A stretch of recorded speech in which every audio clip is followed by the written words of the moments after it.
Hello, and thank you for watching this Q&A for Fangirl. My name is Jenny Nolf, and I'm the Programs Director for the Austin Asian American Film Festival. I'm very excited to introduce our Q&A moderator, Andrea Walter, who is both an alumni and a filmmaker, and Fangirl Director Antoinette Jadaone. Awesome. Oh, it's so nice to meet you. I've always wanted to meet you. I've seen like a couple of your films before this one at MMFF. Yeah, MMFF. Yeah. Thank you for waking up so early. It's kind of early, but it's fine. I have family back home, so I'm kind of used to this back and forth on time zone. How are you doing today? It's 10 p.m. here, and so I'm good. I'm more alive in the evening. Yeah, same here. I know that. As we all are, yeah, as artists, yes. Well, yeah, let's just dive straight into it. After I watched the film, I was really excited to see a film like this come out of the Philippines. I wanted to ask right away, like, what was the process about writing a story like this? Like, what was your writing process, and how did you come up with this crazy, wild ending on Fangirl? The start of the writing was in 2016, and then we shot this in 2019. So it was 3 years of script development. So it started as just more leaning towards a love story in the beginning. But then in 2016, we had a major change in the political climate in the Philippines. So I had to do a major rewrite on how I can make the lead character, the fangirl, live in the times that we were on. So it was a great 3 years of writing, revising, and joining script labs for me to come up with the material that's right for the present time of the Philippines. Oh, nice. It's such a watching it, we're here with one movie, and then as it continues, when they're both in the house and the obsession between the two starts to get crazy. I was so fascinated with that wild turn. I loved it. I was curious if you could talk about, because I know that your background is romance and rom-com movies, so I actually didn't expect this movie when I saw it come out.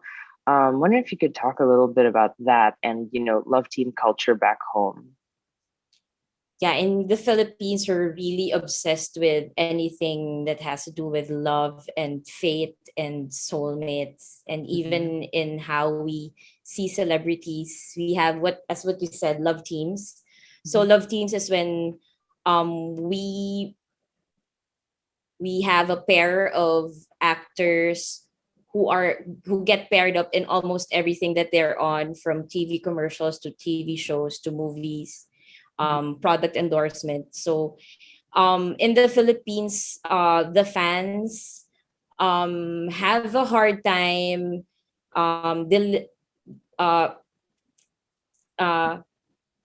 Fans here of love teams have a hard time knowing which one's for show and which one's real. So like fans here, they think that what their idols portray in TV, in films as pairs, they think that their idols are also that way outside the film set or outside the characters that they play.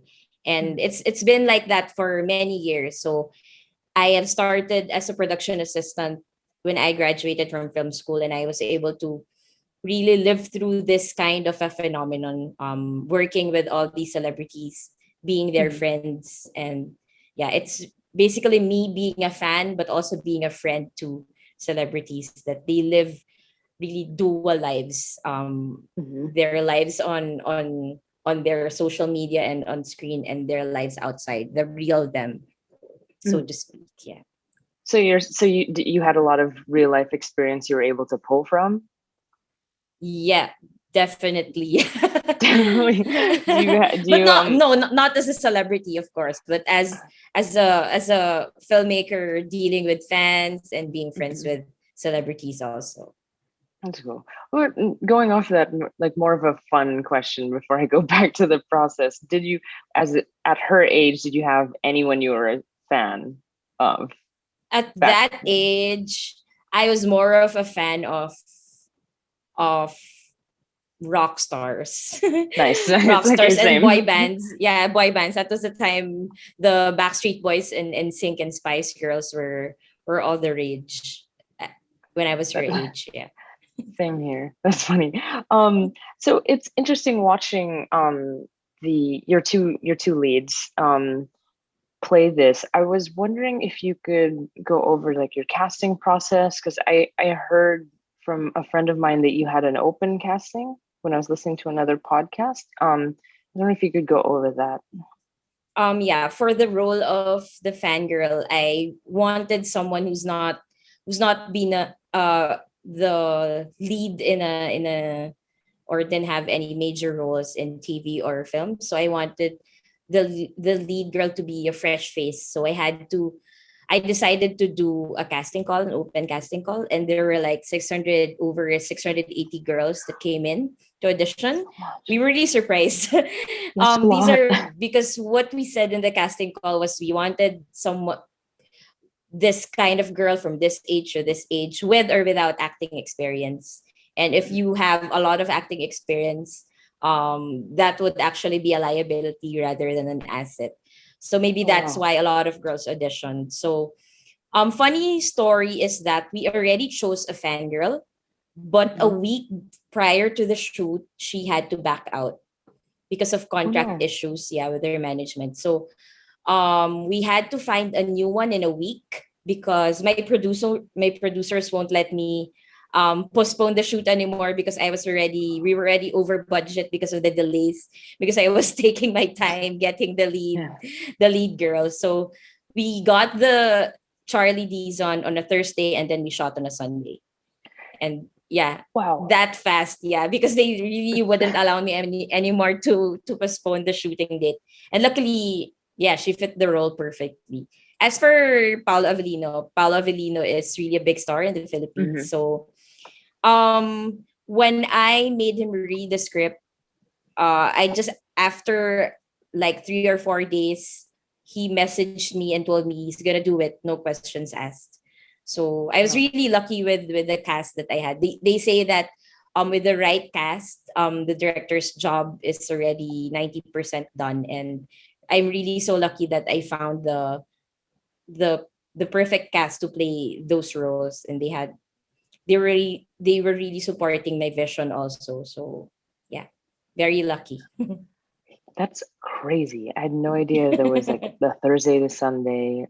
Yeah. Like, could could you go over like how did you prepare, since your actors didn't have as much time right before shooting? How did you prepare for all of like the sensitivity of the content? And we go from her being a fangirl to the obsession, and there was a lot of sex in the movie. So I'm just wondering if you could go over your process there. For Paolo, we just talked it over what he thought of the scenes, how the character would be. I it was quote unquote easier with Paolo because he was playing himself. So I really gave him freedom what kind of Paolo Avellino he'll be able to show on screen with his character, because Mhm. it's not really him in the film. Of course, it's a Right. fictionalized version of him, like a marriage of the fictionalized version of Paolo and the real Paolo, whatever that means. But with Charlie, right after the auditions, we had scene studies for the next 2 to 3 days. And so Mhm. it worked for me because the acting came out very raw and sincere because Mhm. she wasn't really too prepared for it. So Right. she was as raw as the girl she's playing in the film. And I talked to her over before during her audition, we already told her about all the sensitive scenes in the film. If she's not really comfortable with the sex scene and the kissing and the masturbation and all, then she can proceed with the auditions. And Mhm. we made sure that, but she's actually 24 in real life. She's Right. just Yeah. playing 16. So and when she understood the vision, I told her everything that will be happening in the film. We we study the scenes that were very crucial to the coming of age story, but I did not give her a full script. So she wasn't Oh. able to read the full script. So she would only read the script by the day. Because since this is going to be her first starring role, I don't want her to be too prepared. Right, And that makes sense. yeah, so I guess it worked because I'm lucky that she was able to memorize all those long lines. But yeah, I would So- tell her before the shoot that tomorrow will be the day we're going to shoot the sex scene, the kissing scene, the masturbation, yada yada. Yeah. Gotcha. So you would give it to her in chunks or just day by day? In No, day by day. Actually, before wow. the scene starts, Oh, during wow. the setup. Yeah. Wow, she's great. Like, I had no idea. That's Yeah. insane. That, wow, I'm so impressed by her. But it was really an intense workshop. It was an intense 2 to 3 days before the shoot. And during our shooting breaks, we would do workshops still. I would still work with her on the scenes. Yeah. No, that's super impressive to hear that she could do that. I wanted to go back over Paulo's role because he is a big celebrity back home. He is and you were saying that he picked like his type of celebrity to do. Like I'm so curious at like how the reaction was, not just when you were shooting, but in post, and then the actual reaction of everyone once the movie came out. Because, like you were saying earlier, people sometimes cannot differentiate between Yeah. real life and the actual actor and his real life. True. There were fans who were really pissed off with with how he was portrayed in the film. Because it's not, yeah, Paolo is known for his romance films, and really very different from the Paolo that they see here. So, but I guess that's a valid reaction, and I also welcome those reactions. So because it Yeah. really supports the overall statement of the film. But there were really great reviews of the films. A lot of a lot of those who saw the film were really, yeah, they I guess they saw the film beyond the celebrity culture or the fan culture. And yeah, I'm really happy with those comments too. Yeah, no, it's really great. I actually liked seeing a different side of him as an actor. So it was really fun to see. I'm just curious, like, so earlier I was saying that you're, known for rom-coms and romance, and we have this different type of movie, which I love seeing you go depart from that. I'm wondering, is this where you're going towards, or, what's next for you in that realm? Definitely. I've been doing like rom-coms and romance movies for more than 4 years or 5 years. So I guess I already was able to, because I'm really a rom-com girl. I love I love rom-coms. I do Even too. so I'm a rom-com girl through and through. So I was really happy that I was given a chance to make all these rom-coms. But I guess I've already wrote all my dream rom-com projects. So from Fangirl, my next films will be again focusing on the woman's journey, but more coming of age, and not, there will be love stories on the side, but it's really more on the girl's journey again. I like that. I'm so excited to see like what you do next. Earlier in the interview, you were saying during the writing process that you started out with a romance film, and then due to the nature of what's happening in the Philippines, you changed. What could you go over all of that? Like, because I understand you went for a darker film, and I know we were going through darker times. I just want to hear more about that as another writer director, how the political climate affects you. I just felt as a writer, it would be a disservice to the story of the fangirl if she would be living in a different time as the Philippines that the real fangirls, the real Janes of the Philippines are living. So I was just being truthful to the story of any other fangirl in the same community or in the same social status as Jane, the fangirl in the film. So I really felt it was a responsibility of the writer, of the filmmaker, to be able to tell the story that she wants, but also to reflect the reality that's going on around us. In 2000, in 2016, we changed presidents, and it was really a different kind of a leadership, especially with how women, how he talks about women. So, and because this film is really centered on the woman and her journey, it's really but proper for me to put her in that kind of a milieu as well. Mhm. Yeah.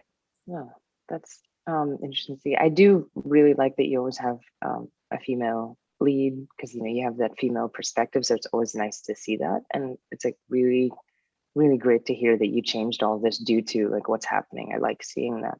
I wanted to go over like your stylistic choices when you're filming the movie. So it was, as I said earlier, I'm so used to seeing one type of filming, and just to see this kind of departure into this more grungy type. I'm wondering if you could talk to me about like what it was like working with Neil Daza. Is that your cinematographer? Yeah. Yeah.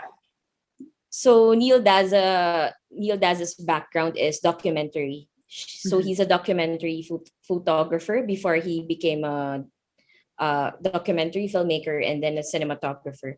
So because of that background, I chose him to be my DP, my cinematographer, because I wanted that reality look, that because I wanted the audience to feel that this is something real. It can happen to me. It can happen to my friend.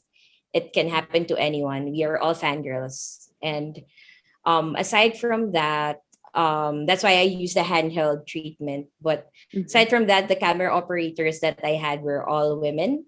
So the first requirement is that you should be a woman. First is because there are sensitive scenes in the film, and I wanted Charlie to be as comfortable as she can. So during the filming of the sensitive scenes, there were really just a few people on set, and our set is dominated by women. My assistant director is a woman, my script girl is a woman, and so I really wanted her to feel comfortable. Aside from that, I also gave my camera operators the freedom to move around with their camera. So I didn't rehearse most of the scenes. I just told the actors, this is as far as you can get with your blocking, because my lights, my HMI lights will be seen from Yeah. here, Yeah. or whatever. But I guess it also brought out the sincerity also in terms of the shots of the shots that were in the film, because my camera operators were as surprised as Charlie Dizon was in the scene. So they were really part of the storytelling of every scene that we shot. Wow. That's like interesting to hear, because I did feel the documentary feel, but I didn't realize how much freedom you gave to your crew. That must have been just a really interesting way to make a movie. Um, was that the same process going, into editing and into post? Like, was it just as free, or did you go back to how you've normally done stuff? In the editing process, it was just we would put my editor and I, who has always been my editor since my earlier films, we would put a post-it on our computer, and we would say fangirls POV, or fangirls perspective. So that's it. Nice. So whenever I had shots that pushes for the perspective of Paolo, we would take that out. So it was just really, this is the story of fangirl, and all the other people around her are just supporting her story. But definitely we're going for her perspective. So I guess it helped. That post-it helped us through the process. Yeah. That's so cool to see. I when I was doing my last film, I had a post-it on mine with my editor too. So I love hearing that. What was written there? Ours was, because we were trying to go for a very more still film. So ours was, can we print it? Like, can the image be printed? Because we're Oh, going for a that's quiet, like, nice. yeah. So it's so nice. Yeah. I'm like, I okay, might so steal she did that. it. I might steal Yeah. that. I'm stealing yours. So it's like the next film I do is like, is this the perspective? That's really great. I love that.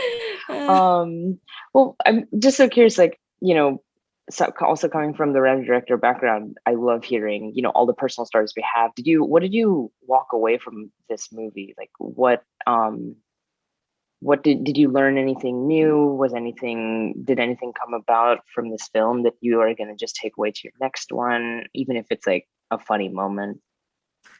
I guess it's that every film you will discover a new process. I mean, as I'm sure you would know that as writers or as filmmakers, we would have our own creative process, and we develop that through the years. But still, in every film, there would be the right creative process, and as from Fangirl, I was able to adjust accordingly to this kind of process. This in the Philippines, we can make films really fast. Like in 3 months, we can be done with the film.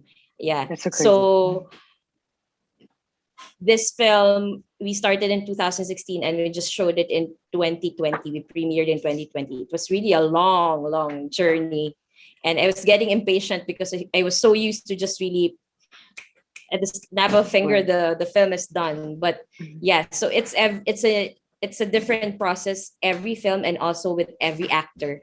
So what can be effective for one actor may not be as effective for another actor. So an artist or a filmmaker must always be willing to adjust to the kind of story that she is going to tell. Cool. That's great to hear.